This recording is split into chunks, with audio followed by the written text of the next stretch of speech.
The Secrets of Life with Subhas Agam.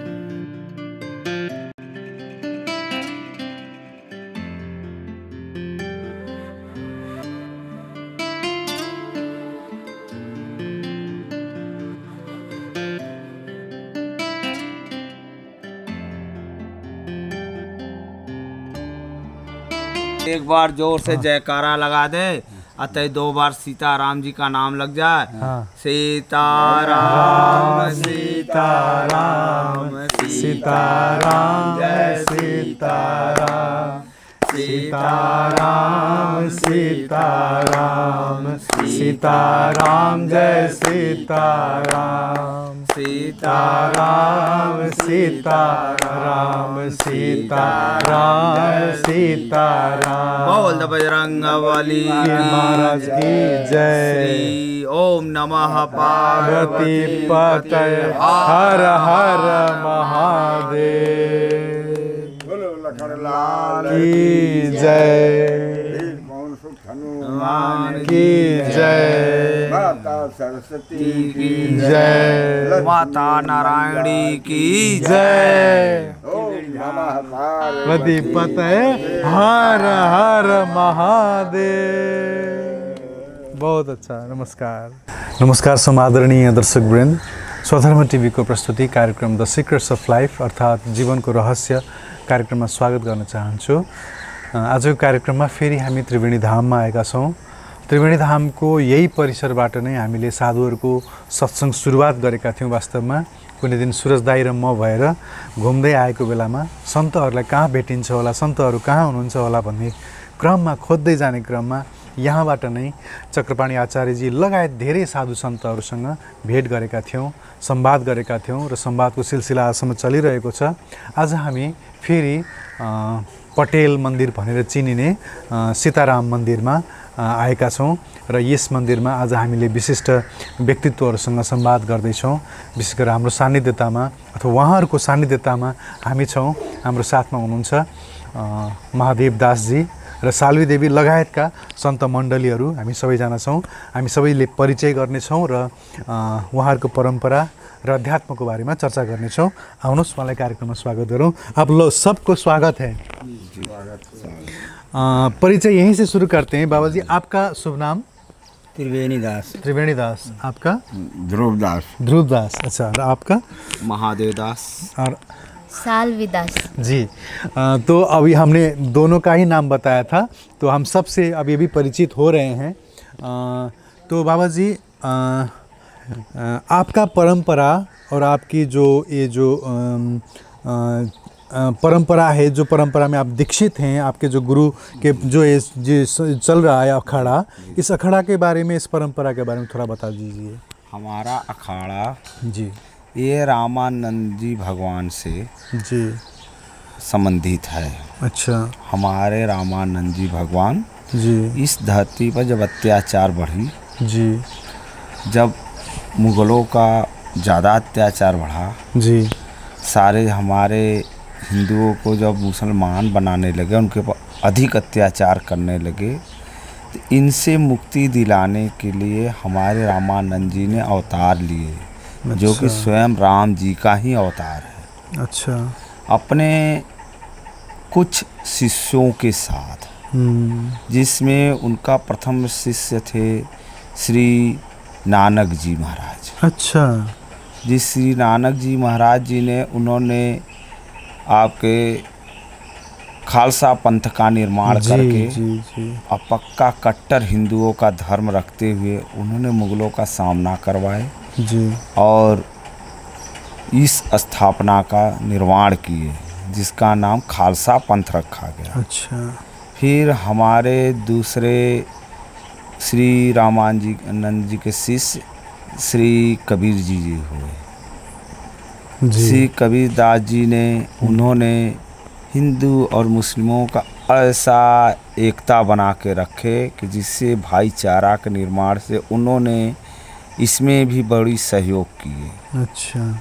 फिर हमारे रविदास जी हुए, जिन्होंने छोटे धर्मों को, छोटे जातियों को उन्होंने उबारा और उनको जाति परिवर्तन होने से रोके कि जोने से कि हमारे हिंदू धर्म बचे जी। उसकी एकता के लिए ये लोग सारे संघर्ष किए। अच्छा। जिसमें हमारे श्री गुरु रामानंद जी के 51 शिष्य हुए और 51 शिष्यों में सब धर्म का ही निर्माण किए। अच्छा। उसी में हम लोग भी हुए। उसी में हमारे धर्म के निर्वाहक के नाम था पीपाजी महाराज। अच्छा। तो हम लोग पीपाजी द्वारा के शिष्य हैं। अच्छा। जो कि हम लोगों का रामानंदी संप्रदाय से कहा जाता है। अच्छा। और इसमें 4 अखाड़े हैं जी। 4 अखाड़ों में जो सबसे श्रेष्ठ अखाड़ा है वह दिगंबर अखाड़ा। दिगंबर जी, दिगंबर अखाड़े के हम लोग शिष्य हैं। अच्छा। फिर हमारा दूसरा का अखाड़ा है निर्वाणी अखाड़ा। अच्छा। जो कि हम सबका फौज में आती है, हमारे सेवक में आते हैं। फिर तीसरी अखाड़ा हमारी है निर्मोही अखाड़ा। अच्छा जी। निर्मोही अखाड़ा है जो कि वो भी हमारे शिष्यों में आते हैं, हमारे सैनिकों में आते हैं। अच्छा। हमारे रक्षक में आते हैं जी। फिर चौथी अखाड़ा हमारा जो है खाकी अखाड़ा। अच्छा। जो खाकी अखाड़ा को राष्ट्रीय अखाड़ा में परिवर्तित नहीं किया गया है। अच्छा। वो भी हमारे अखाड़े, ये 4 अखाड़े हैं।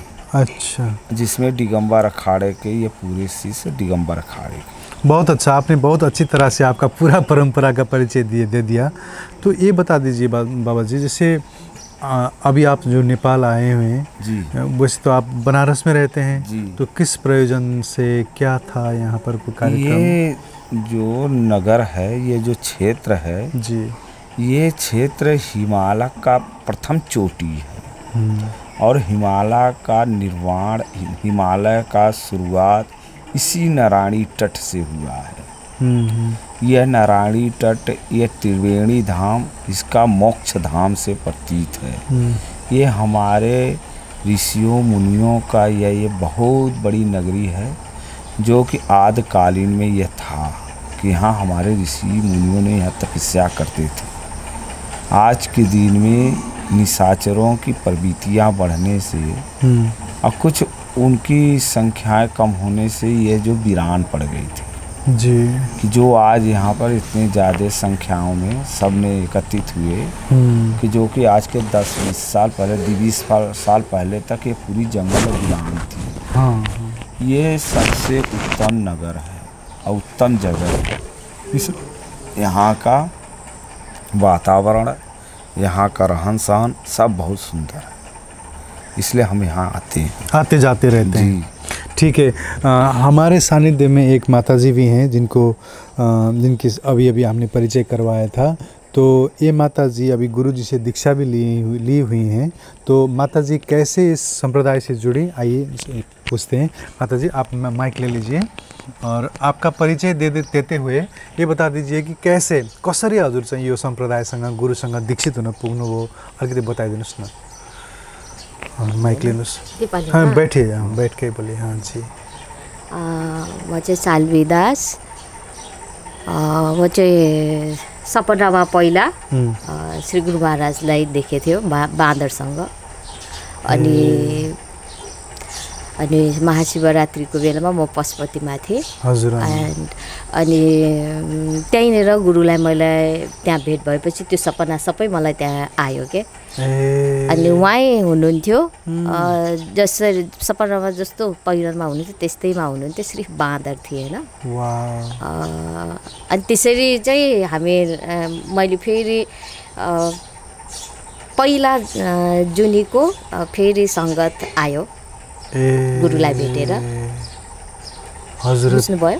पहिलाको जन्ममा जुन उहाँसँग जे प्रारब्ध थियो त्यो सबै सम्झनाहरू आयो, त्यसपछि त जोड्यो। जे पहिलाको इच्छाहरू थियो पहिल्यै मर्यो होइन, त्योभन्दा अगाडि। राइट। अनि त्यसपछि गुरुलाई भेटेपछि चाहिँ त्यो फेरि जुड्यो। अनि त्यसपछि फेरि त्यही बाटो लागे। अनि अहिले कति वर्ष भयो गुरुसँग भेटेर यसरी सँगै? यसरी त धेरै भएको छैन, 1 वर्ष कति महिना भयो होला। गुरुलाई जुन पशुपतिमा भेटेको भनेको पोहोर साल हो त्यसो भए? हजुर 1 वर्ष 1.5 वर्ष 1.5 वर्ष से ऊपर हुआ, 1.5 वर्ष 1.5 वर्ष। हजुर। र दीक्षा लिनुभयो? हजुर। सालविदास नाम पाउनुभयो र त्यसपछि दीक्षा लिएर साधना गरिरहनु भएको छ? हजुर। अनि अहिले गुरुसँग नै भारत भ्रमणमा हुनुहुन्छ या नेपालै बस्नुहुन्छ हजुर चाहिँ? म नेपालमै काठमाडौँमा योग सिकाउँछु। ए हजुर। स्टुडियोहरूमा जस्तै पहिला अहिले चाहिँ म अलि प्राइभेट अनलाइनवाला सिकाइराखेको छु के, नभए म स्टुडियोमा सिकाउँदै हिँड्ने, जस्तै शिवतत्त्व, जस्तै सूर्य वेनलेस, जस्तै अवता वेनलेस, त्यस्तोहरूमा सेवा गर्दै हिँडेको थिएँ। अब चाहिँ स्टुडियोमा नगरिकन खालि जसको स्पेसिफिक प्रब्लम छ हजुर उहाँहरूकै घरमा गएर सिकाउनु। भनेपछि हजुर सन्यासी हो कि होइन? बैरागी। बैरागी हो। बैरागी र सन्यासी में फर्क क्या हुन्छ? फर्क होता है बाबाजी, बैरागी और सन्यासी में क्या फर्क होता है? बैरागी और सन्यासी में फर्क कोई नहीं होती है। जी जी बताइए। अच्छा, बैराग और सन्यास जी, बैराग करते करते जब चले जाते हैं, जो पूर्ण अपने बैराग का मतलब है सीखना। अच्छा, बैरागी हो के सीखना, वैराग्य मन में रखना, प्रेम, हाँ अच्छा, लगन जी, और भक्ति को वैराग कहते हैं। अच्छा, योग, विज्ञान और भक्ति को सन्यास कहते हैं। जो अपने को योग्य हो जाता है जी, पूर्ण रूप से समर्थ हो जाता है, उसे सन्यास कहते हैं। जो शुरू करता है, जो सीखता है, जो साधक होता है, जो साधता है, उसे वैराग कहते हैं। अच्छा, तो ये अभी अपने आप को सीख रही हैं, अभी इनको 1.5 साल हुआ, इसलिए वैराग्य कहते हैं। जब इनकी 12-14 वर्ष पूर्ण हो जाएगी जी, अभी ये तपस्वी कहलाएंगी। अच्छा, अभी ये तपस्वी हैं, ये एक साध्वी हैं। अच्छा अच्छा अच्छा अच्छा अच्छा। जब ये पूर्ण हो जाएंगी, अपने आप को हर चीज से स्ट्रेट हो जाएंगी, तब ये संन्यास हो जाएंगी। जैसे आपने कहा कि पूर्ण हो जाएंगी, जैसे और पक जाएंगी तब संन्यास ले लेंगी, तब संन्यास तो ये जो पकना है, ये जो पूर्ण हो जाना है, ये जो अवस्था आता है, ये अवस्था कब आता है और कैसे आता है, और कौन को, किसको पता चलता है कि ये पक गई? गुरुओं को। आपको? गुरुओं को इसकी अनुभव हो जाती, क्योंकि जब उन्होंने उनकी परीक्षा लेते हैं, जिस तरह से आप स्टूडेंट है, जितने दिन पढ़ते हैं तो उनका छात्र लोग, उनके गुरु लोग कैसे जानते हैं, उनके मास्टर लोग कैसे जानते हैं, उनके सर लोग कैसे जानते हैं, उनकी परीक्षा लेते हैं। और परीक्षा में उनके परसेंटेज देखते हुए, उनकी योग्यता को देखते हुए कि हाँ ये लड़का ये इस लायक है, ये इस लायक है। अच्छा, उस तरह से हमारे में भी उनकी कसौटी दी जाती है, और उस कसौटी पर जो उनको खरा पाया जाता है, तो ये जाना जाता है कि अब वो जी योग हो गई। अच्छा। तब उनको 9 गुण और 9 सिद्धि का और 9 निधि का उनको ज्ञान दी जाती है, जिसे सन्यास कहते हैं, जिसे लंगोटी कहते हैं। अच्छा, उसे लंगोटी कहते हैं। और जब तक लंगोटी उनको नहीं दी जाती है, तब तक वह सन्यास नहीं कहता है। जब उनको लंगोटी दी जाती है, तब उनको सन्यास कहा जाता है। जी, अच्छा ठीक है। अच्छा माताजी, अब हजुरसँग थोरै कुरा गरौँ अझै। जस्तो अहिले योगा सिकाइरहनु भएको छ र उहाँले गुरुले चाहिँ केही साधनाका विधिहरू पनि दिनुभएको छ होला हजुरलाई, हैन? लिनुहोस् त, साधनाका विधिहरू पनि दिनुभएको छ, त्यो साधना पनि गरिरहनु भएको छ। र यो 1.5 वर्षमा जुन सपनामा देखेको गुरुलाई हजुरले भेट्नुभयो नि, त्यो कस्तो लाग्छ त्यो मतलब यो त एकदम फेरी टेल जस्तो कल्पना जस्तो कथा जस्तो लाग्छ नि त हामीलाई त सपनामा कोही मान्छेलाई देख्यो त्यही मान्छेलाई नै विपन्नमा देखेर भेटेर उसैसँग शिष्य बन्नेसम्मको अवस्था कल्पनाभन्दा बाहिर छ कस्तो लाग्यो हजुरलाई त्यो सिचुएसन आउँदाखेरि कि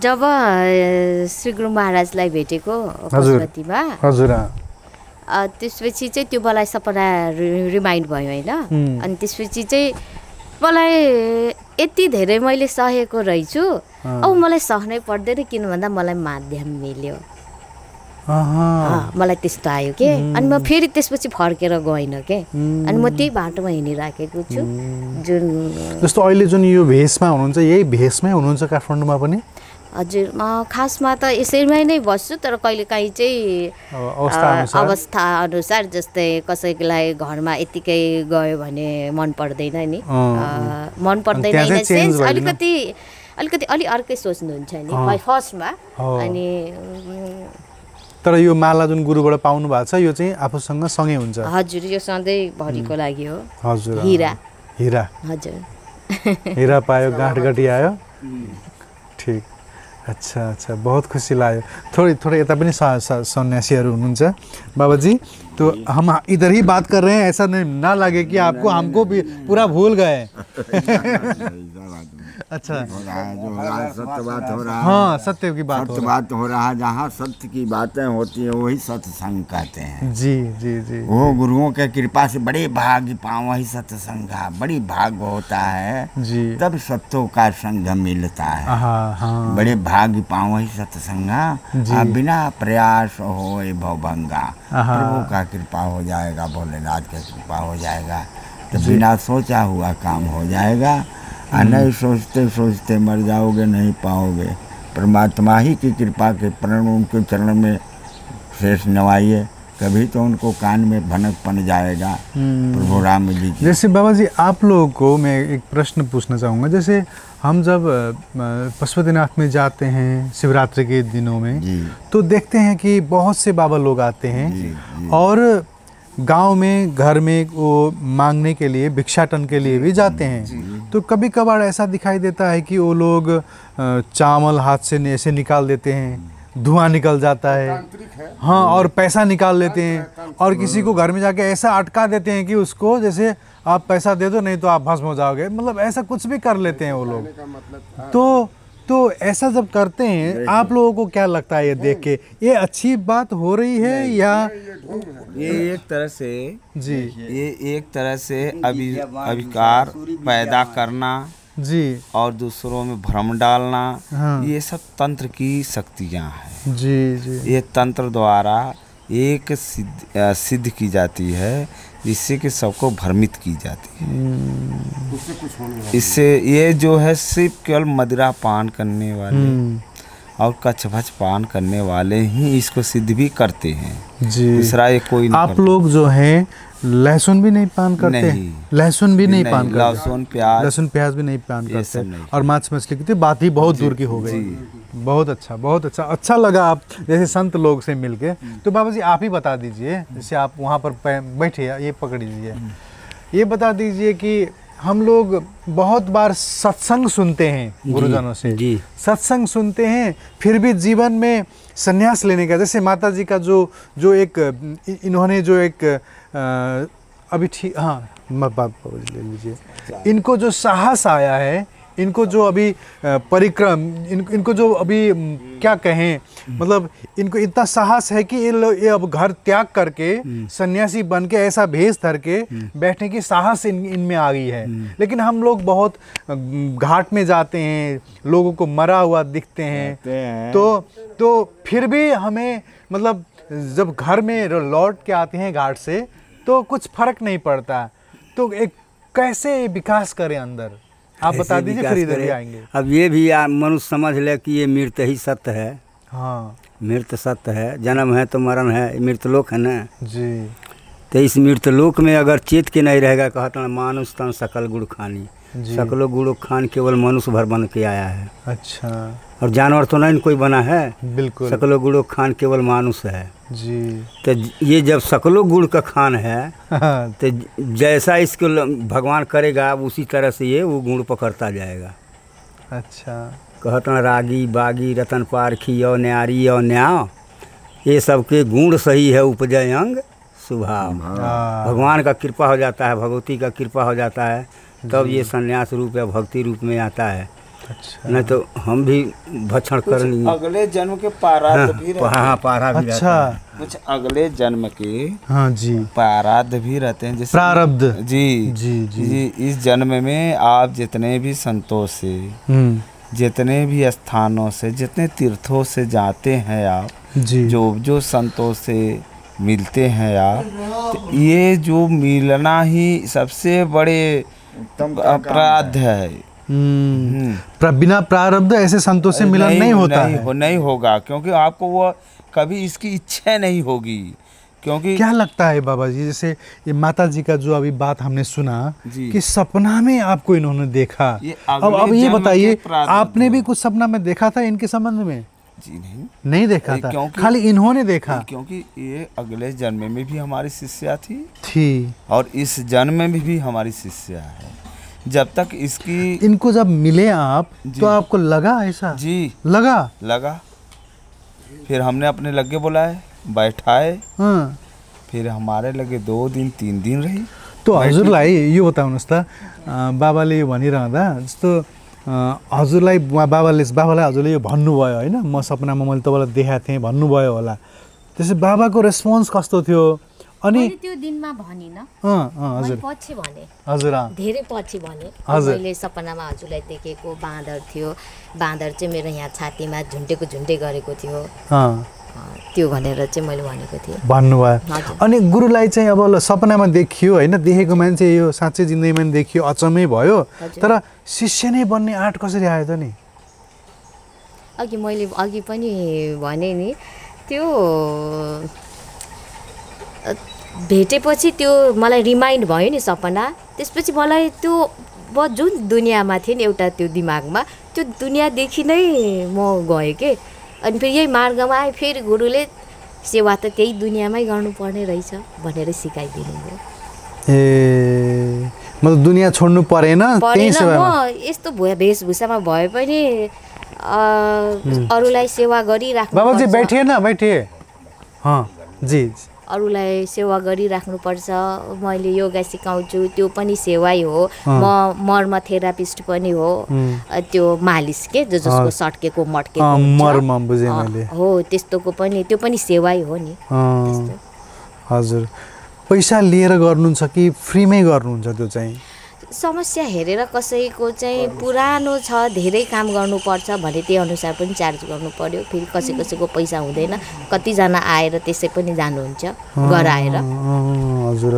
कसैलाई चाहिँ मसँग आउनु भएको छ भने, जस्तै 2 जना माता हुनुहुन्थ्यो यहाँ पनि, जानुभयो अहिले, उहाँहरूको यसै हातहरू दबाइदिने सेवै। ठीक। अच्छा, तो हम ये पूछ रहे थे कि जैसे भजन में मन जो है ना बाबा जी, आखिर जो ये सत्संग जितने भी हम करते हैं, इसका मूल में यही बात है कि परमात्मा में प्रेम कैसे लगे, उनका याद कैसे हो, उनमें उनका भजन कैसे निरंतर हो, यही हमारे चाह है।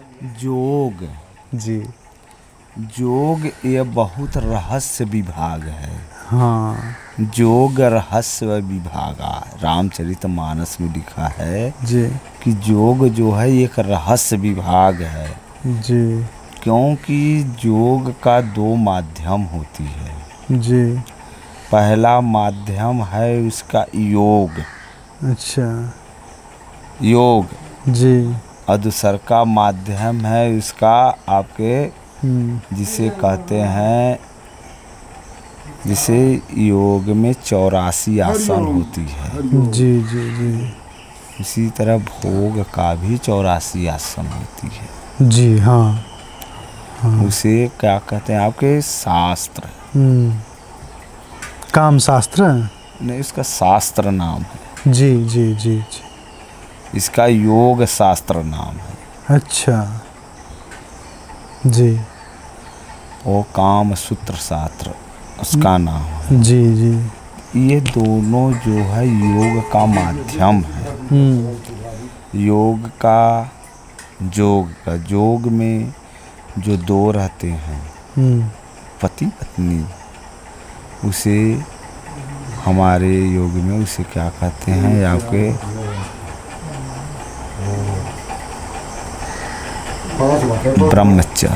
ब्रह्मचर्य। हाँ। और जो अकेले रहते हैं उसे जति या उसे आपके ब्रह्मचारी कहते हैं। जी। तो ये दो प्रकार से की जाती है। अच्छा। जो कि ब्रह्मचर्य जो होती है जी, वो सबसे उत्तम और सबसे श्रेष्ठ माना गया है। तो जो हम कह रहे थे कि भजन कैसे हो, तब भजन का माध्यम न बता रहे हैं आपको। अच्छा, तो अब ब्रह्मचर्य में रहने से अब आपको ब्रह्मचर्य में रहते हुए जब ब्रह्मचर्य में रह करके जब भजन करेंगे, अच्छा, तब आपका मन लगेगा। अब ब्रह्मचारी बन करके आपका मन नहीं लगेगा। हम पीछे लेंगे अभी, ऐसा पहले खत्म करें। हाँ चलिए, ये रख दो महाराज को हमारा है। ले लीजिए बाबू, गुरुजी आप भी लेते रहिए, बात भी करते रहेंगे।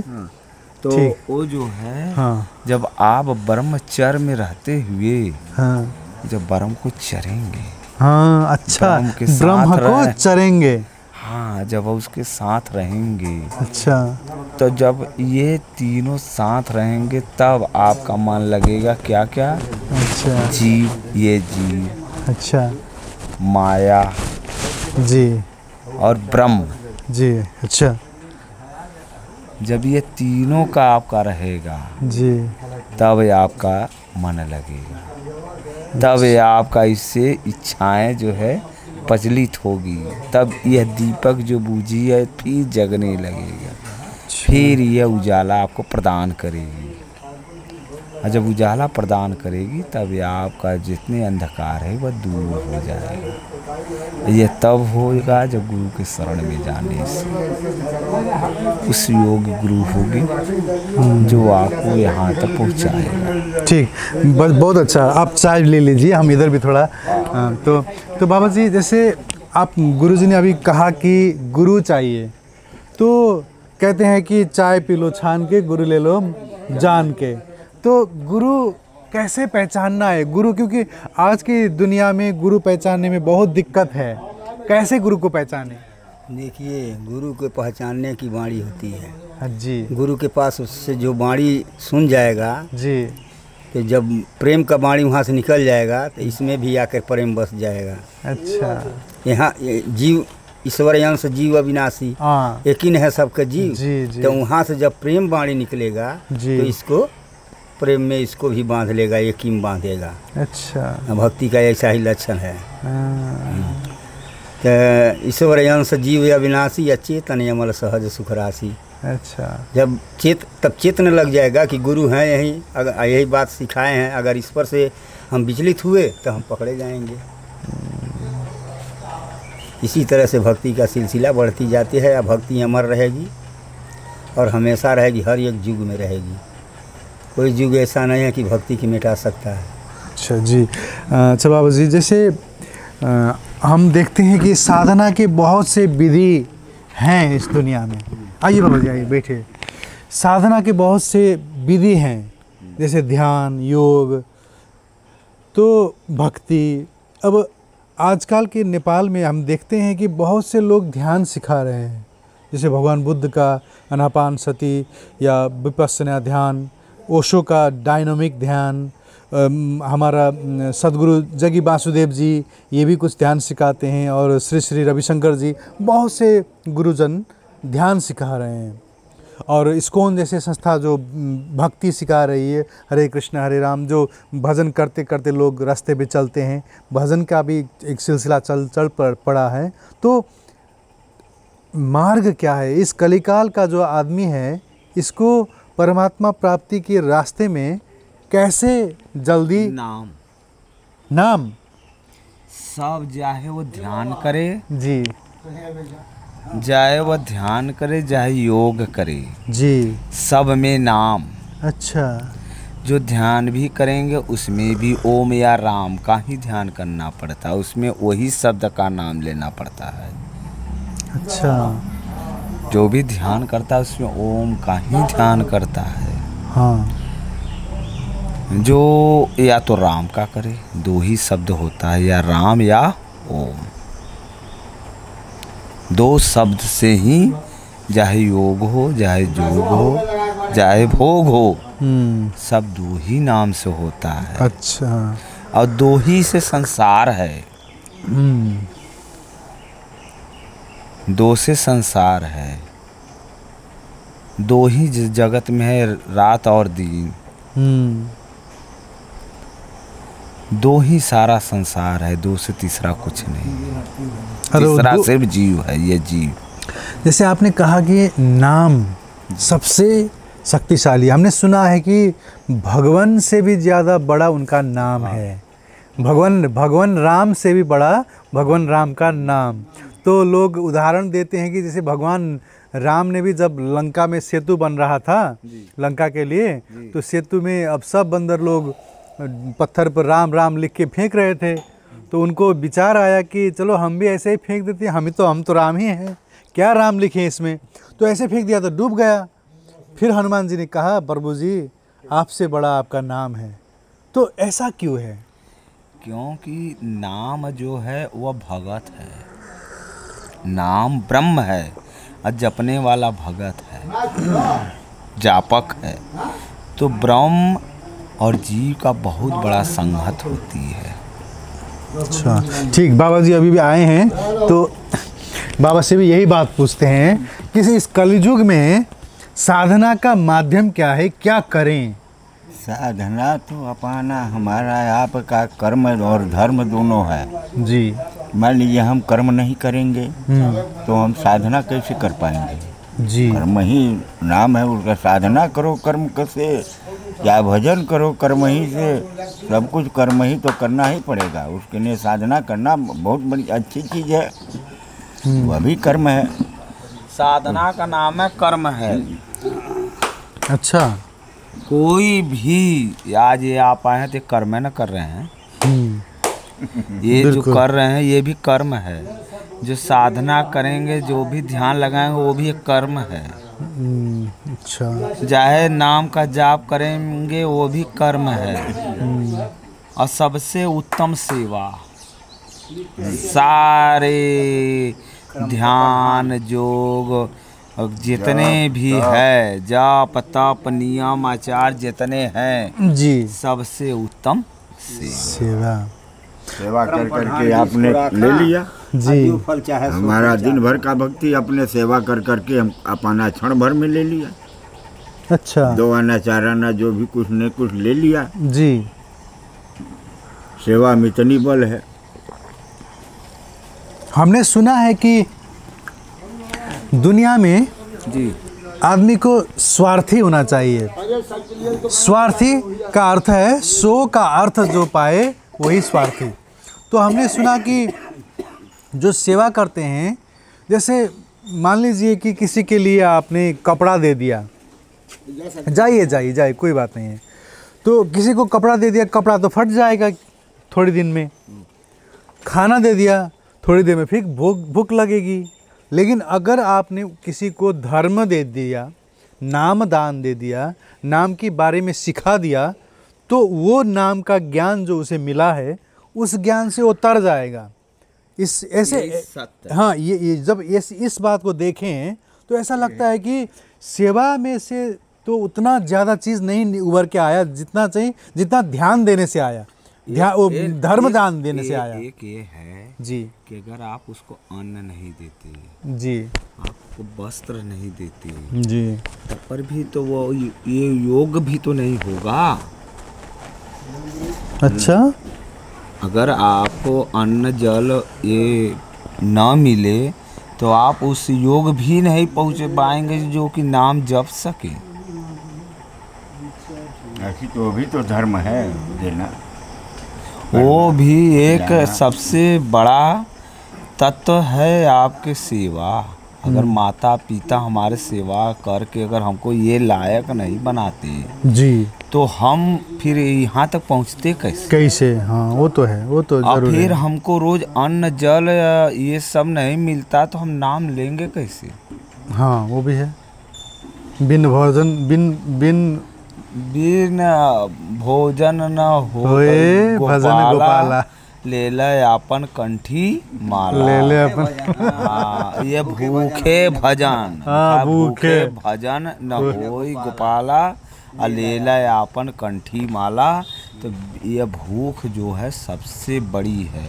भूख ही दरिद्री है और भूख ही महान। फिर ऐसा भी देखा जाता है कि कोई लोग हैं होते हैं, जैसे नेपाल के राम बहादुर बमजन थे, वो तो भूखे भूखे वर्षों तक जंगल में बैठ के ध्यान किए थे।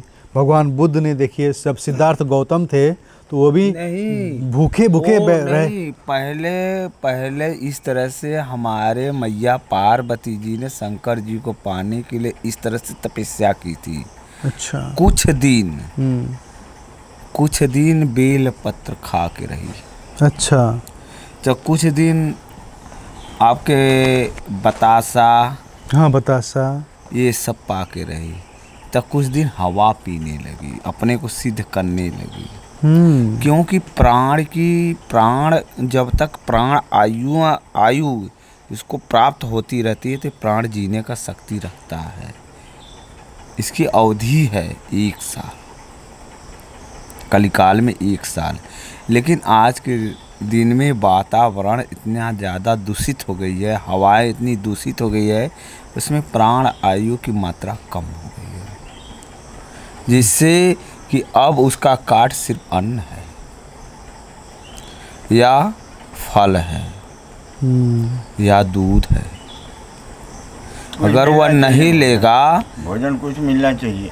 अगर नहीं लेगा तो फिर ये संसार में जीवित नहीं रहबो करेगा तो रोगी हो जाएगा। जैसे लोग होते हैं घर में रहने वाले, जो हमारे कार्यक्रम देख रहे हैं अभी, कहिए कि उनको घर में रहते हैं और जब आप जैसे साधु संत का अंतर्वार्ता देखते हैं तो उनको अभी मन में भाव होता है कि संन्यास ले लें, गृह त्याग कर दें। तो घर में गृह में रहने वाले जो हमको देख रहे हैं अभी, तो उनको कहिए कि घर में रहकर भी भक्ति की जा सकती है कि नहीं? बिल्कुल सकती है। तो कैसे? घर ही में तो भक्ति होगा महाराज। अच्छा। घर में तो अच्छी भक्ति होती है, पर उस मार्ग में चलो, उस मार्ग पर चलो, अपने सत्यता पर चलो। जो परिवार के देखते हुए कोई भूखा दुखा कोई आता है दरवाजे पर, तो हमारे दरवाजे से कुछ खाने पीने के सामान रहता है तो दे देना जरूर धर्म होता है हमारा। कि हमारे दरवाजे पर पता नहीं परमात्मा कैसे आ गए, हमने तो चिन्ह नहीं रहा, हमने तो यही समझते हैं भीख मंगा है। हाँ। लेकिन प्रभु का निगाह, हमारा निगाह तो एक में मिल गया, तो प्रभु हैं हमारे सामने, तो उनका कुछ भाव रखना चाहिए। अच्छा। सबसे बड़ी बात कहता न जाने कि इस भेष में बाबा मिल जाए। बिल्कुल बिल्कुल। पहचान कोई है?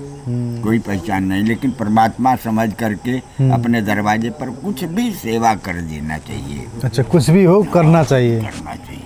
क्यों कि हमारे दरवाजे का, हमारे पूर्वजों का यही भाव होता है कि अतिथि देवो भव। नहीं, हमारे में कहा गया है जी, गिरही भक्त मुक्त कर देवा, कर सरसंग साधु कर सेवा। जो गृही में भक्ति करते हैं, अच्छा, अपने आचार विचार सत्य और धर्म को अपना करके रहते हैं और नाम का जाप करते निरंतर, चाहे वो 3-4 नाम में कोई नाम हो, चाहे वह शिव नाम हो, चाहे वो राम नाम हो, चाहे कृष्ण नाम हो, और चाहे आपके शक्ति नाम हो, चाहे माँ दुर्गा का, जय माँ सरस्वती का, जय माँ सरस्वती का, जय माँ काली का, किसी का भी, अगर ये चारों में से अगर किसी का भी वो जापक हो और अपने घर में रहे, अपने परिवार के साथ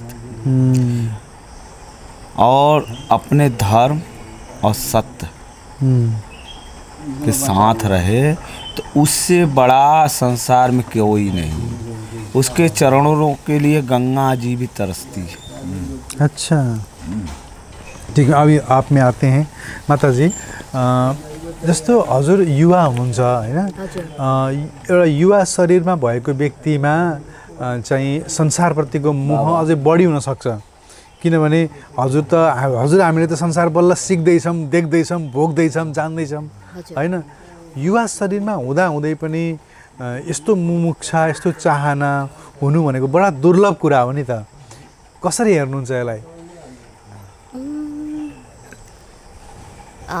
त्यो पहिला जुनीदेखिकै कन्टिन्यू भएको होला के, पहिला जुनीदेखिकै। हजुर, त्यो सबै एउटा त्यो सेटिङ मिलेको भए भए पहिला नै सानोमै हुन्थ्यो होला। तर त्यो सेटिङ त जब म युवा अवस्थामा आएँ त्यो बेलामा भयो नि त, मेरो कर्म अनुसार भयो नि त्यो पनि।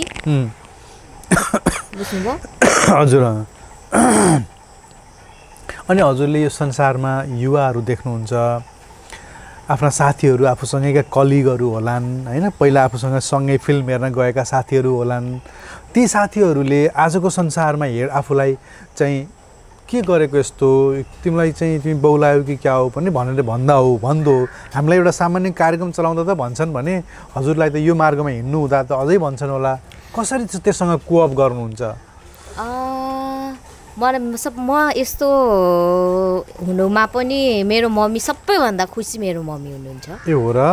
अनि अरूले जे भने पनि, जस्तो भने पनि अब मम्मी हजुरको साथ हुनु भएपछि त संसार जे भए पनि भयो। अनि गुरु कृपा। अनि त्यो संसारका मान्छेहरूलाई कसरी सम्झाउनुहुन्छ, कसरी उनीहरूसँग डिल गर्नुहुन्छ? लुकेर त सम्भव छैन। सच्चाइमा बस्ने। अब एकैचोटि सच्चाइमा बस्न नसके पनि बिस्तारै बिस्तारै आफ्नो विचार, आफ्नो कर्म, आफ्नो युज गर्ने शब्दहरू हुन्छ नि त्यस्तोमा ध्यान, त्यस्तोमा बढी आफैलाई म सच्चा छुइनँ है यस्तो भनेर हुन्छ। त्यसरी पनि बिस्तारै बिस्तारै सिक्न सकिन्छ, सकिँदैन? अनि सफाइ रहन सहन त छ, तर दिमागमा पनि सफाइ चाहियो नि। आजको युवा जो हाम्रो यो कार्यक्रम हेर्दै हुनुहुन्छ, त्यसै गरेर हजुरलाई देख्ने बित्तिकै एउटा खालको चाहिँ त्यो दर्शकमा वाह यस्तो नि हुन्छ र भन्ने लागेको होला कतिलाई यो कार्यक्रम हेरिरहँदा हैन। उहाँहरूलाई साधनाको बारेमा, जीवनको बारेमा हजुरको दृष्टि बताइदिनुहोस् न। हामी त पब्जीमा भुलिरहेका छौँ हैन, मिडियामै भुलिरहेका छौँ, युट्युबमा अन्य अरू हिरो हिरोइनका रमाइला हेरेरै भुलिरहेका छौँ हैन। संसार नै त्यस्तै छ नि त, छैन? संसारमै ल हेरै यो हेरै भनेर त्यस्तै देखाइरहेको छ नि त। त्यस्तोलाई चाहिँ आफैले आफ्नो बसमा लिएर आउनुपर्छ। मेन भनेको हाम्रो सेन्स अर्ग्यानहरू हो नि त, त्यसलाई कन्ट्रोलमा राख्नुपर्छ के। अब जस्तै जङ्क फुड, कसैको जङ्क फुड खाने बेसरी बानी होला अरे राति के हजुर होइन, त्यस्तोहरूलाई कन्ट्रोल गर्ने। अब कसैले नराम्रो तस्बिर फोटोहरू मात्रै हेर्लान् रे, त्यसमा पनि आँखाको त्यो कन्ट्रोल लिएर आउने। कसैलाई चाहिँ एकदम लाउड उसलाई म्युजिक यस्तोहरू पनि त ठिक छैन नि हेल्थ वाइज, त्यो एकदमै बसिराख्नु मन लाग्यो त्यस्तै, बुझ्नुभयो? कसैलाई त्यो जसरी हुन्छ आफ्नो त्यो सेन्स अर्गानहरूलाई अलिकति त्यसको कन्ट्रोलमा ल्याएपछि चाहिँ अलिकति बुझिन्छ होला। अनि साधना त पहिला नै गरिरहनु भएको थियो होला, साधनामा रुचि त पहिल्यैदेखि थियो त हजुरलाई। गुरु पाइसकेपछि, उहाँलाई गुरु पाइसकेपछि के फरक भयो साधनामा? गुरुको अगाडि त सबै राइट हुन्छ के, हुन्छ नि त्यो अर्डर, जस्तै 1 2 3 4 5 1 2 3 4 5 को जस्तो अर्डर मिलेको छ नि, त्यो त्यस्तै हुन्छ गुरुको अगाडि के, त्यस्तै फिल हुन्छ। मतलब अहिले जिन्दगीमा प्लस अहिले सब चिज मिलेको छ। प्लस अहिले यसरी भेटिराख्न भन्दा पनि कहिलेकाहीँ हामी नभेट्दै फेरि गुरु त्यो शक्ति अब जस्तै म अहिले कति के भन्छ अगरबत्ती मैले जहिले जोडा बाल्ने, अनि फेरि गुरुले चाहिँ सपनामा आउनुभयो, 3 बालक कि 5 बालक कि 7 बालक भन्नुभयो के। अनि मैले चाहिँ बिहान अगरबत्ती बाल्दा फेरि मलाई त्यो सपना याद आयो त्यस्तो त्यो उहाँले मलाई त्यो त्यति भन्नुको ऊ पनि उहाँले मलाई यहीँ आएर नभने पनि त त्यो सपनामा आएर भनिदिनु भयो नि त समस्याको त्यो मैले के रङ गरिरहेको रहेछु त्यस्तोहरू नट ओन्ली यहीँ बसेर यहीँ हुने भन्ने छैन के ठिक बुझ्नुभयो उता म घरमै बसेर पनि मलाई त्यस्तै भाव आउँछ उहाँप्रति गुरुप्रति ठिक हजुरले यो हाम्रो यो इन्टरभ्यू हेरिरहँदा हजुरले चस्मा किन लाउनु भएको होला भन्ने जिज्ञासा धेरैलाई छ कमेन्ट सेक्सनमा सबैले माझीलाई चस्मा खोल्न किन लाउनु भएन हजुरले भन्छन् मलाई स्योर त्यही भएर सोधिहाल्छु मैले होइन अर्को पालि चस्मा फुकालौँला अहिले यो पालि चाहिँ गर्मी भएर के गर्मी भएर आँखा ड्राई छ नि अनि त्यही भएर गर्मीले चस्मा लगाएको अर्को पालि फुकालौँला अर्को पालि हामी काठमाडौँमै भेटेर पनि फेरि सत्सङ्ग गरौँला है हुन्छ आज चाहिँ हजुरलाई गुरुसँग धेरै बोल्न नि अप्ठ्यारो लागेको हो होइन गुरुको अगाडि भएर के अप्ठ्यारो होइन बोल्न त मजाले बोल्नु भयो र पनि सबै दिने नै उहाँ हुनुहुन्छ अन्त म के बोलिराख्नु पर्यो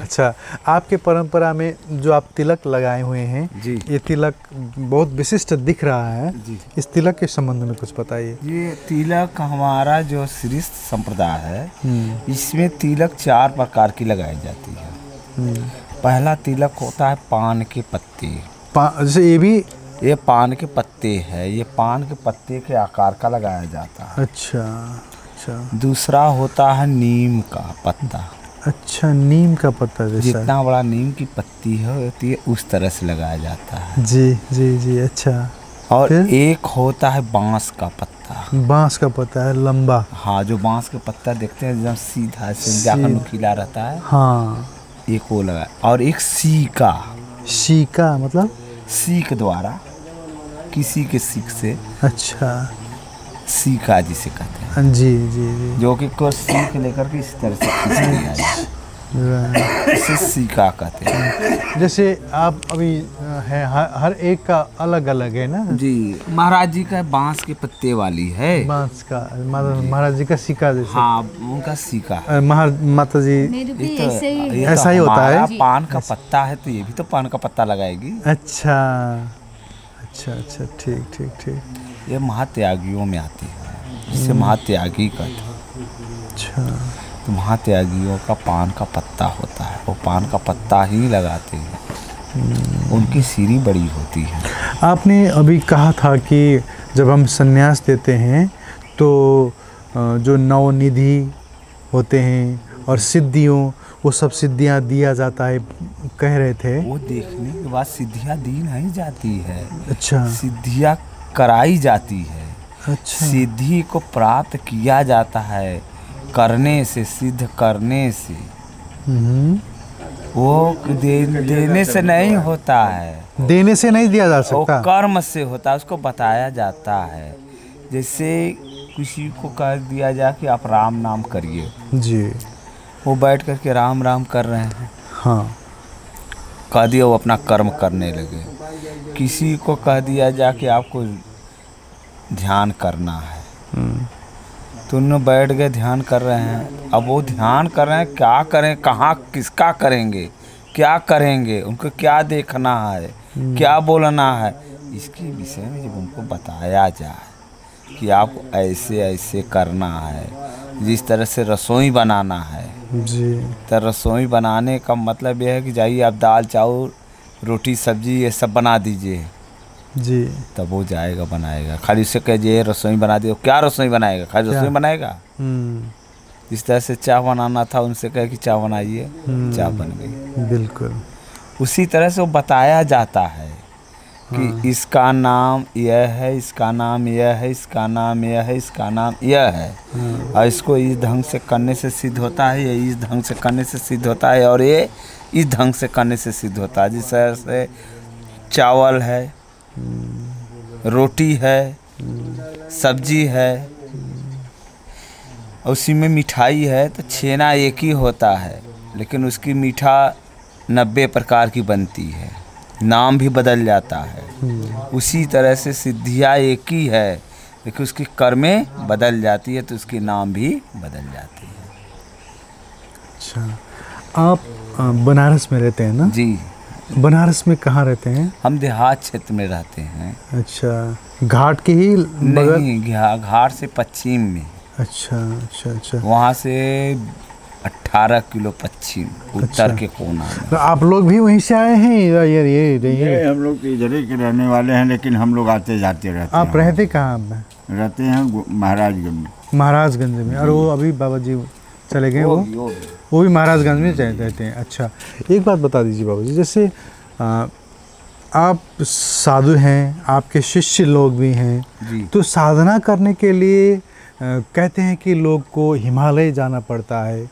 जैसे अभी ठंड, अभी हम गर्मी क्षेत्र में हैं, तो हम संवाद कर रहे हैं, बातें कर रहे हैं, तो पसीना आ रही है शरीर में, जो एक किस्म का मतलब अच्छी तरह से हम रह नहीं पा रहे हैं यहाँ पर। किसे कहते हैं? जी, तप का नाम कर्म है। अच्छा, कर्म का नाम तप। शांति किसे कहते हैं? शांति किसे कहते हैं? शांति अपने में हो। इसका अशांत करने का जो इसके संगे ही है, तो शांत कैसे होगा? काम, क्रोध, लोभ, मोह जब इसमें व्यापा ही है, तो ये कहीं भी रहे, हिमालय में क्यों न रहे, कहीं भी नहीं रह सकता। अच्छा, अगर इससे ये दूर होता है तो घर में रह सकता है, नगर में रह सकता है, कहीं भी रह सकता है। अच्छा, वो तो कहीं रह। तो आपको कभी आवश्यकता की महसूस नहीं होती कि हम हिमालय चले जाएं, वहाँ पर रहें और वहाँ पर भी जाते रहते हैं? क्योंकि ऐसी है कि कुछ मानसिकताएं, मान शक्तियाँ कुछ वातावरणों के नाते, कुछ संगतों के नाते लुप्त हो जाती है, नष्ट हो जाती हैं, कि जो कि ऐसे स्थानों का या योग्यता हासिल जो रहता है, योग्यता वो खत्म हो जाती है। फिर आप चाहकर भी नहीं रह सकते। अच्छा, फिर आप चाह करके भी ऐसे स्थानों पर नहीं रह सकते। क्योंकि संगत से गुण होता है, संगत से गुण जाए। संगत ही एक ऐसी है कि कुछ जन्म का, अच्छा, कुछ माता पिता का भी इस पे प्रभाव पड़ता है, कुल खानदान का भी प्रभाव पड़ता है। क्योंकि वातावरण, उसी वातावरण में रहने से, कुछ बातें से, कुछ चीते से, कुछ रहन से, कुछ सहन से शक्तियाँ लुप्त हो जाती हैं। उस शक्तियों के एकत्रित रखने के लिए, उस शक्तियों को लुप्त न होने से, सब एकांत जीवन के लिए हिमालय, जंगल धारण करता है। जैसे बाबा जी, हमने देखा है कि बहुत से लोगों का ज़िंदगी में दुख है। कहते हैं कि कोई भूत, कोई प्रेत, कोई आत्मा, कोई ऐसा, कोई वायु कैसा आके हमें परेशान कर रही है। तो हम कहते हैं कि आप लोग मंत्र का जप कीजिए। हमारे और रामचरितमानस में लिखा है जी, हमारे रामचरितमानस में लिखा, विपत्ति जब तक सोई, जब तक भजन सुमिरन न हुई। अच्छा, विपत्ति का सबसे बड़ा कारण यही है कि वो भजन सिमरन नहीं करेगा, तो उसका यही कारण होगी कि उसके नाना प्रकार के मुसीबतों का सामना करना पड़ेगा। अगर वो ज़्यादा विपत्ति का कारण भूत बनता है, ज़्यादा विपत्ति का कारण भूत बनता है। अच्छा, क्योंकि वो जिस जोनी से आया है और उसी जोनी में उसको जाना है जी, इसलिए उसे भूत कहते हैं। जो पीछे का बीता हुआ को भूत कहते हैं, राइट, हाँ। आने वाले को भविष्य बोलते हैं। तो जो आने वाला होगा, जो आगे का जीवन फिर मनुष्य तन पाना है जी, तो उसका मार्ग आगे आगे रहेगा। अच्छा, विकास पर रहेगा। ठीक, जिसे विकास कहते हैं। अच्छा, आप मुँह पूछ ले लीजिए, हम बाबा जी यहाँ बात करते हैं। बाबा जी तो कहते हैं कि अब बहुत से लोग हमको फ़ोन करते हैं, कहते हैं कि हम साधना करते हैं, हम अच्छे लोग हैं, हम साधना करने के प्रयत्न कर रहे हैं, फिर जब हम देखें तो कुंडली में देखें तो हम ही को पितृदोष होता है, हम ही को कुछ समस्याएं पड़ी रहती है, हम ही से लोग मतलब बुरे सलूक करते हैं। तो वो बोलते हैं कि हम जो साधना करने चाहते हैं, जो अच्छा कर्म कर रहे हैं, हम ही को दुख होता है, और वो लोग जो मज़े में हैं, जो भ्रष्टाचार कर रहे हैं, पापाचार कर रहे हैं, उनको उस मज़े ले रहे हैं। ऐसा क्यों होता है? ऐसा नहीं होता है। अच्छा, बुरा काम का बुरा नतीजा मिलेगा, थोड़ा सा देर होगा। अच्छा, देर अंधेर नहीं होगा, अंधेर कभी नहीं हो सकता है, ये मानी हुई बात है और विश्वासी बात है और सत्य भी बात है। अच्छा, जैसा कर्म करेगा इंसान फल मिलेगा उसी तरह से, कैसा कर्म करेगा लेकिन लोग कहते हैं कि हम तो थक गए हैं अच्छा करते करते, कुछ नहीं हो रहा है, अब मन में हो रहा है कि बुरा कुछ करें और दिखा दें। भगवान के दृष्टिकोण में, भगवान के दृष्टिकोण में वो लोग अच्छा नहीं करते हैं। अच्छा करते हैं, मन यहाँ बोलते हैं, जबान से यहाँ बोलते हैं, लेकिन दिमाग रहता है कहीं और। ये साइंस जो ज्योति है, जो सूरत है इस शरीर का, 1 लाख कोस एक क्षण में, एक पलकिया गिरत भर में 1 लाख कोस जाएगी और आएगी, वो एकत्रित नहीं होती है, वो एकत्रित नहीं होती है। और जो गुरु जी कह रहे हैं कि लिखी हुई भी बात है कि अगले जन्म में चुका रहेगा तो उसको अभी भक्ति मिलती है, अगर सेवा में चुका रहेगा तो उसको भक्ति मिलती है। अब इसमें से जब राज में से छूटेगा तभी उसको इधर उधर बदलते हैं, वैसे बदलते नहीं। कहा गया तप चुक राज, राज चुक नरक। हाँ, जो अगले जन्म में तपस्या किए रहते हैं जी, इस जन्म में बड़े बड़े राज्य बनते हैं। जैसे आज के राज्य में नेता है, वो तपस्वी थे, वो अगले जन्म में तपस्या किए, इस जन्म में वैसा पाराध प्राप्त हुए, वैसे खानदान में पैदा हुए, वैसी उनकी संगत हुई, उस तरह से उन्होंने वो उस लाइन में आए और वह जगह को प्राप्त किए। प्रधानमंत्री, मुख्यमंत्री, राष्ट्रपति ऐसे बने। लेकिन उनकी जो है अब उसमें जाकर उन्होंने जो अत्याचार किए, क्योंकि वो सारी चीज़ का मालिक खुद हैं, लेकिन उनके अंदर का जो हवस होती है, जो उनकी मोह होती है, वो अपने आप पहले वो आ जाता है, भक्ति नहीं आती। मोह आने के नाते उनको उससे लूटने का ज़्यादा इच्छाएं बढ़ जाती है, क्योंकि वो अगले जन्म के तपस्या के नाते, अगले जन्म के धन के नाते, अगले जन्म के शक्ति के नाते उनको तत्काल उसकी प्रभाव नहीं पड़ती है। जिस तरह से रावण ने इतना तपस्या किया, इतना तपस्या किया, अपने तपस्या से इतनी सारी शक्तियाँ को उत्पत्ति की, इतनी शक्तियों को प्राप्त किया कि उसने ने आखिरी दम तक उसकी शक्तियाँ उसको साथ दी। विजेता बोलता था, विश्व विजेता बोलता। जब उसकी पाप से, जब उसने इतना पाप किया, इतना ज़्यादा पाप किया, अत्याचार किया, तब जा कर के उस योग बना मारे जाने तक का। तो ये जो है वो अगले जन्म का, अगर वह साधारण भक्ति के साथ अगर वही वो करता तो वह जब तक वह जीवित रहता तब तक उसकी नाम, गांव और उसकी शक्तियाँ बनी रहती है। वो सूर्य और चंद्रमा की तरह हमेशा चमकता रहता।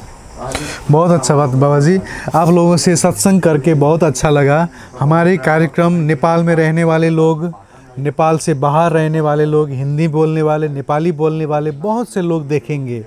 जो इस कैमरा में देख के ही बता दीजिएगा, ताकि उनको लगे कि गुरुजी ने हमको ही कहा है। जो आप कहना चाहते हो दुनिया को, कुछ बताना चाहते हो दुनिया को, कैसा करें, उनको कुछ आशीर्वाद दे दीजिए। भाभी कैमरा सीधे फोकस करो तो। दुनिया को सत्य, बाबा वही देखकर बता दीजिए, सत्य और धर्म का मार्ग पर रहना चाहिए। अच्छा, न सत्य कभी हारा है, हाँ जी, और न धर्म कभी पराजित हुआ है जी। वह सारे विपत्तियों का नाश करेगा और वह सदा अपने आप को विजय रहेगा। और पुनः मनुष्य तन पा करके जो सुख जो आनंद मनुष्य तन को मिला है जी। ये तो देवताओं के लिए भी सुर दुर्लभो है। मनुष्य तन, मनुष्य तन का अगर आज मनुष्य तन नहीं मिलता तो हमारा या आपका दर्शन नहीं होती, क्योंकि पंछी से आप बात नहीं कर सकते, किसी से बात नहीं कर सकते हैं, सिर्फ मनुष्य का। मनुष्य ही एक ऐसा है कि चाहे देव देवता सबको वही जानता है और वही उनको सम्मान देता, वही उनका इज्जत करता है। बस में किया है मनुष्य। जी जी। और जो अपने धर्म का पालन करे, धर्म का 4 अंग है जी। और चारों में से अगर एक भी अंग धर्म का है, हर प्राणी के, हर जीव के, हर मनुष्य के, तो वह धर्मात्मा कहलाता है। उसको पुनः मनुष्य तन पाने का अधिकारी होता है। चाहे उसके अंदर तप हो, तप का मतलब होता है उसके लगे सेवा हो, कर्म करने की शक्ति हो, वास्कति न हो, कर्मठी हो, उसे तपस्वी कहते हैं। या सत्य हो, सत्य किसे कहते हैं? किसी को बुरी नज़र से न देखे जाए, वह नर नारी कोई हो। सबको जो जैसे है जिसको तौने लायक देखे, हुआ है तो बहन के समान देखे।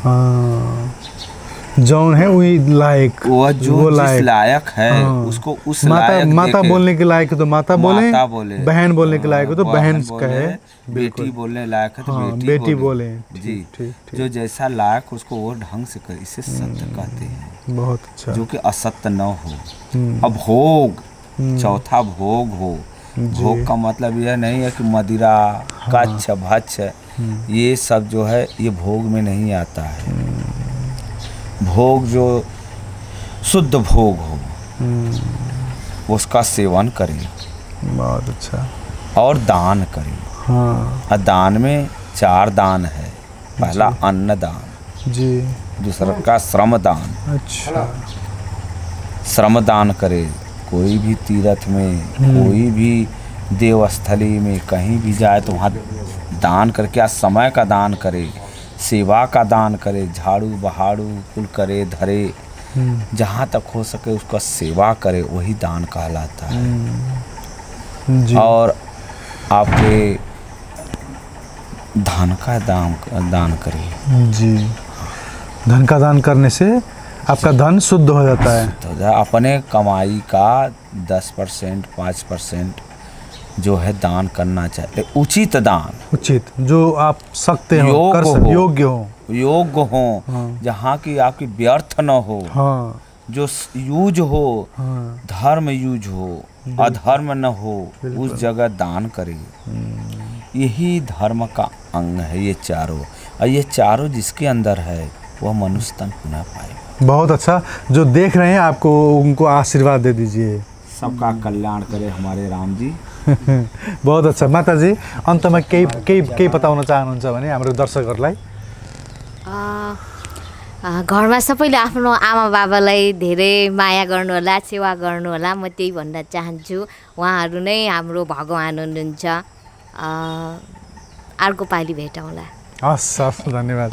बाबा जी, जो हमको देख रहे हैं, बहुत से लोग देखते हैं हमको एक कार्यक्रम में, अगर अभी आपको देख रहे हैं तो उनको कुछ कहना चाहते हैं, कुछ आशीर्वचन कोई कह दीजिए। आशीर्वचन यही है कि सब लोगों के हिंदू धर्म में सत्य मार्ग पर चलना चाहिए जी, और धर्म को रखाना चाहिए जी, हैं जी। अपने अपने धर्म को सभी रखाता है। हाँ। तो उसी तरह से अपने धर्म को रखाने का जरिया क्या है, पहले माई दादा के जानना चाहिए। हाँ। कि कितना परिश्रम से माई दादा पैदा किया है। हाँ। फिर गुरु ने शिक्षा दिया है, जिस से हिसाब जैसे जैसे है। हाँ। वैसे वैसे उनको वातावरण करना चाहिए। अच्छा। तभी वो धर्म पर रह पाएगा, वरना नहीं रह पाएगा। अच्छा बाबा जी, आप कुछ कह दीजिए। वहीं देख के कह दीजिए, उन्हीं को देख के, उन्हीं की आंखों में देख। बड़ी हाँ, बताइए। हिंदू धर्म में जी, हिंदू धर्म की अपने धर्म पर अटल रहना चाहिए कि धर्म को छोड़ना नहीं चाहिए। कोई क्या लालच दिखलाएगा, कोई क्या कैसे कैसे कलयुग महाराज दिखलाएंगे उसको, लेकिन उस मार्ग को अपने छोड़ना नहीं चाहिए। अपने सत्य धर्म को पालन करना चाहिए। खेवने वाला भगवान है, ये नाव भगवान के हाथ में है, वो पार लगाने वाले वही हैं। उनके नाम के अटल रहें, विश्वास मान करके भजन करें भगवान जरूर पार लगाएंगे। जय। जो भगवान हम लोगों का रक्षा करते हैं वही भगवान आप लोगों का भी रक्षा करे। जय हो जय। एक बार जोर से जयकारा लगा दे, अतः 2 बार सीताराम जी का नाम लग जाए। सीताराम सीताराम सीताराम जय सीताराम सीताराम सीताराम सीताराम जय सीताराम सीताराम सीताराम सीताराम सीताराम। बोल बजरंगबली महाराज की जय। श्री ओम नमः पार्वती पतये हर हर महादेव की जय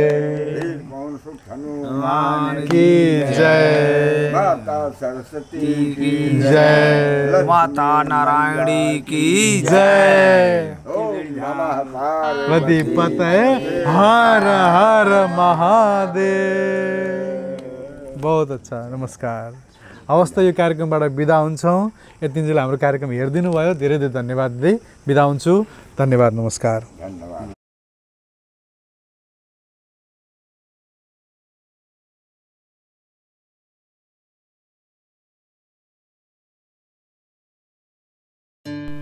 The Secrets of Life with Subhas Agam.